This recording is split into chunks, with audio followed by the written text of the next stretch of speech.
Hi everyone, welcome to Module 3, and I'm going to go ahead and share my screen.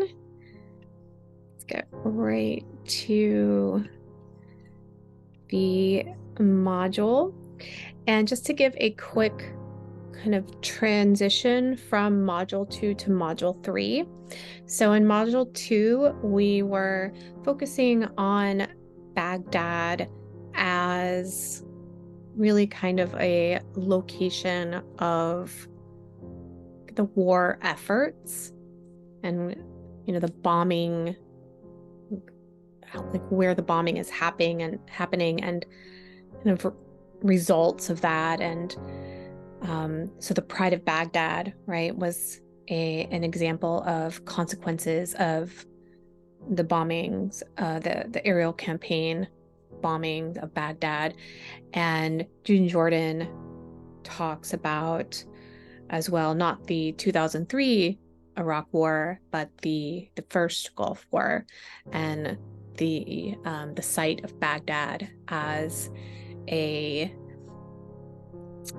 site of bombing. So we're kind of transitioning, and I guess you could say we use Jordan as kind of a launching pad in terms of that voice of kind of protest, because we move into Module 3 into more of a what are people kind of thinking about what's happening, or responses to what's happening in Baghdad in popular culture. And this isn't the only module we'll be looking at popular culture with, but this is one of the first. And again, we are looking not just at Baghdad, but Baghdad, kind of the Bush election, the Bush presidency, the Bush administration, kind of these larger kind of concepts, and how people are kind of reacting to that. So in the overview, which I've got pulled up in front of me, I start with kind of an overview of of the February 15th, 2003 protest, which was one of the largest, I believe the second largest protests in humankind, which was against the imminent invasion of Iraq. And so we're really kind of considering what did the landscape of protest look like in terms of Iraq. So that's kind of a question, one of the questions we're considering in this module, because we're also looking at the unique case of Outcast, which is an interesting case, because that's not the only question that case asks.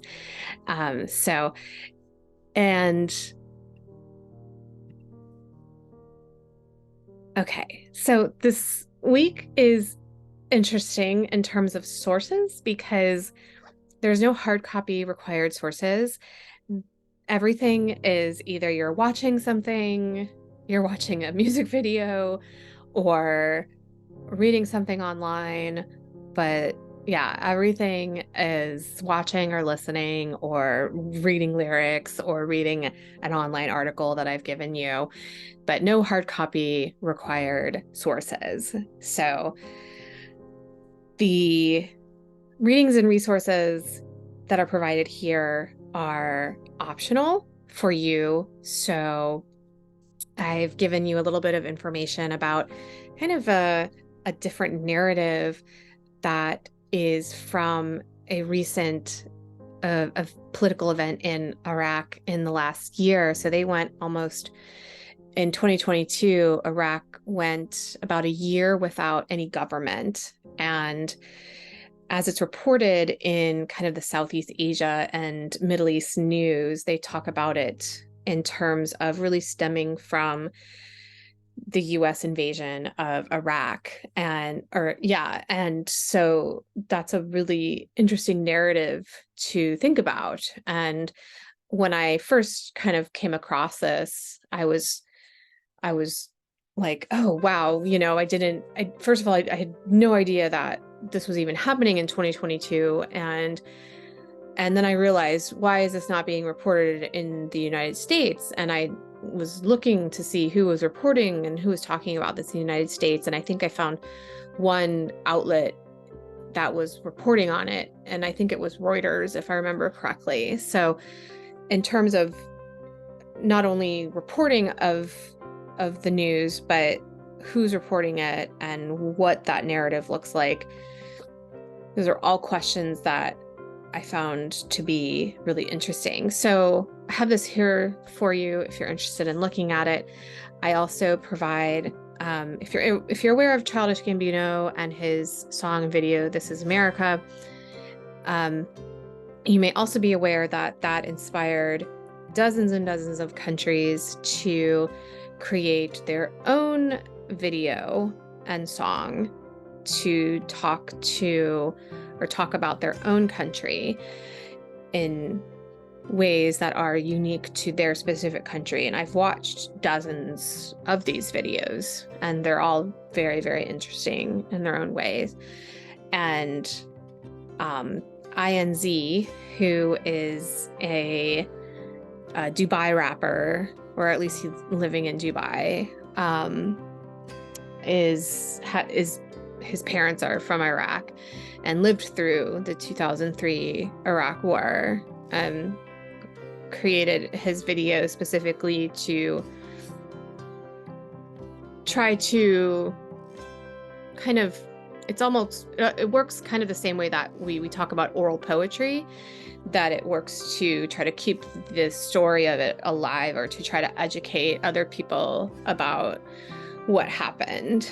So, and I think because of his career as a rapper, his comes off as a little bit more professional than maybe some of the other countries' videos, where they don't necessarily do it as careers. But if you ever have a chance to watch some of those videos, they're really interesting. And if you're ever interested in learning more about that protest, that February 15th, 2003 protest that I talked about earlier, there has been a documentary made on it. We unfortunately don't have access to it at Embry-Riddle. There is one, but there's a documentary on it. It's called We Are Many. I haven't looked how to access it, but it's out there somewhere, I'm sure. If you're ever interested in watching it, something has been made on it. So in terms of the assignments this week, we have the normal 2 yellow dig discussions, and then we have an additional short essay. There are 2 short essays in this class. This week is our first one. The next one doesn't come until Module 7, so you have some time before the next one appears.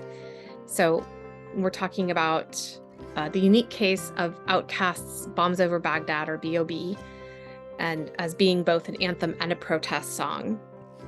So this song was written before 9/11, so try not to get too caught up in the lyrics of the song, because Outkast, Andre 3000 and Big Boy wrote this having no knowledge of 9/11, having no knowledge that we were going to continue bombing Baghdad. They had no idea.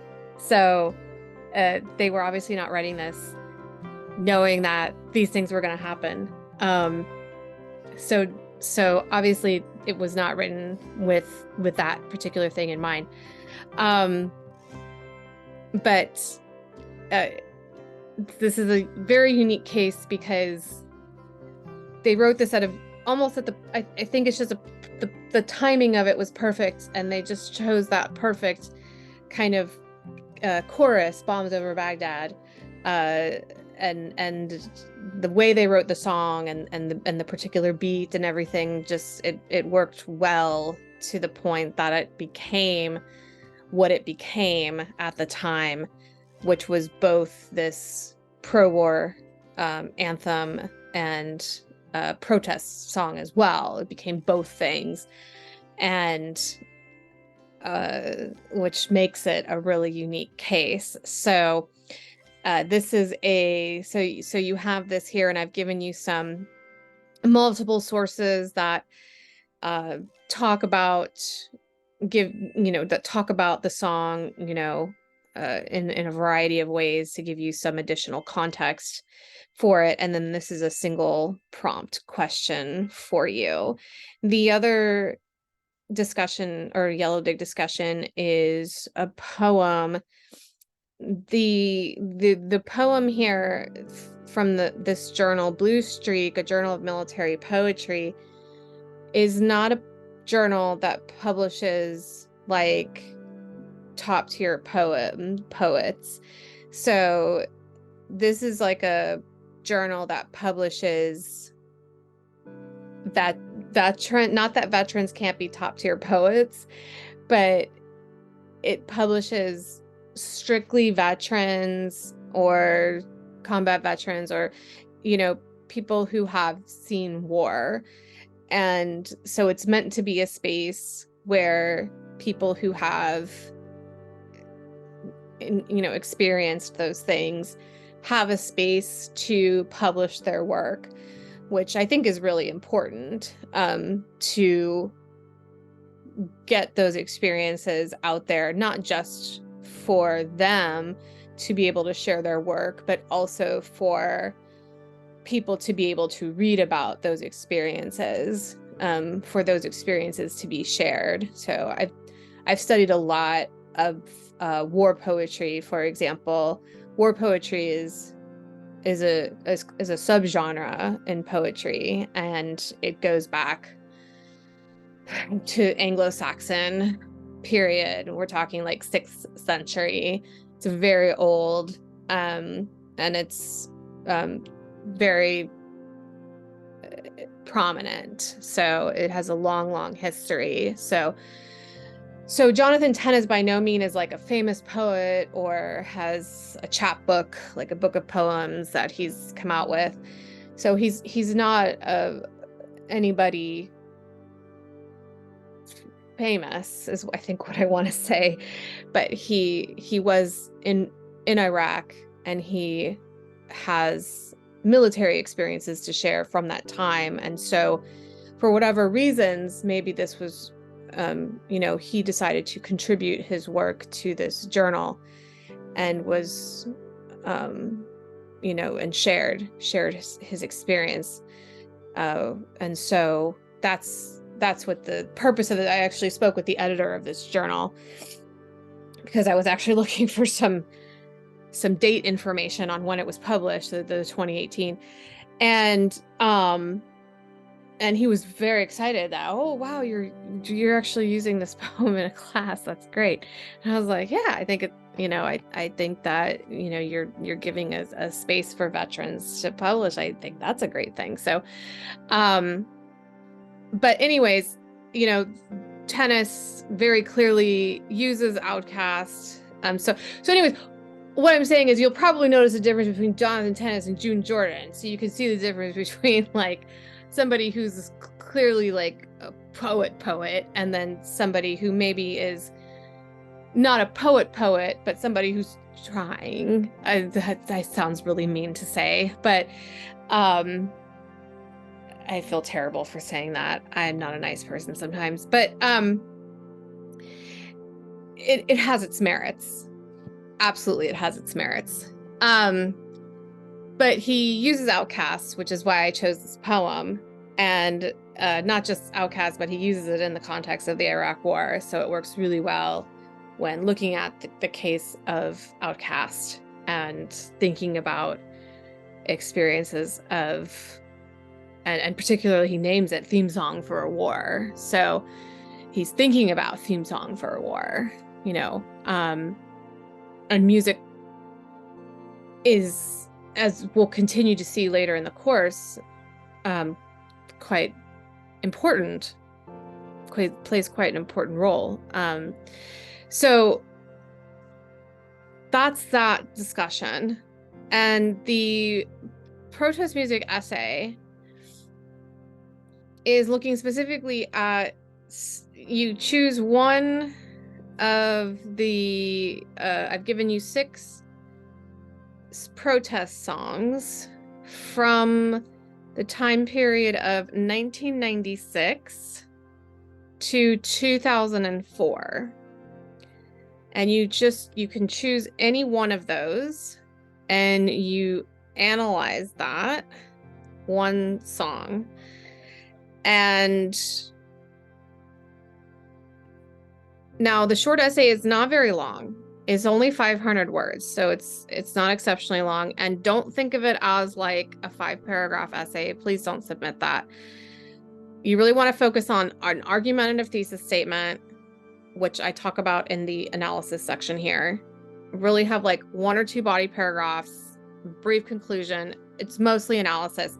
Think of it as like a long form, really polished yellow dig discussion that has more integrated evidence and more analytical thinking. So, and I even say here, right, integrating evidence, right? Your evidence, obviously your song lyrics. And then I talk here about, these are the types of things you want to be analyzing. And I give you here the thesis focus question. So if you're wondering like, what does my thesis look like? I give it to you here, right? This is kind of like a research question that you want to answer as your thesis. So, and then I give some additional help here.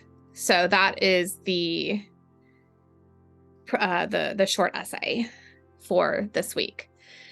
And they range from 1996 to 2004 because it's hard not to start with Rage Against the Machine, because Rage Against the Machine does start pretty early with their protesting against the military-industrial complex. So, and it was so popular that it was almost impossible not to include it because of the fervor around the protest of the people who rallied around them.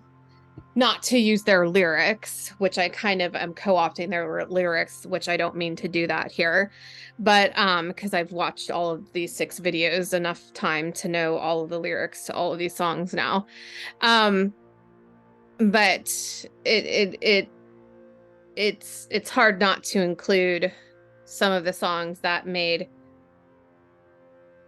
were more popular than others because they, for certain reasons, not just because they were bops, right? But otherwise, I don't want this to get too long. I always say that, and then it always ends up being too long. So I apologize. I'm going to stop sharing. So I just stopped talking. So anyways, let me know if there are any questions. And otherwise, I hope everything's going well.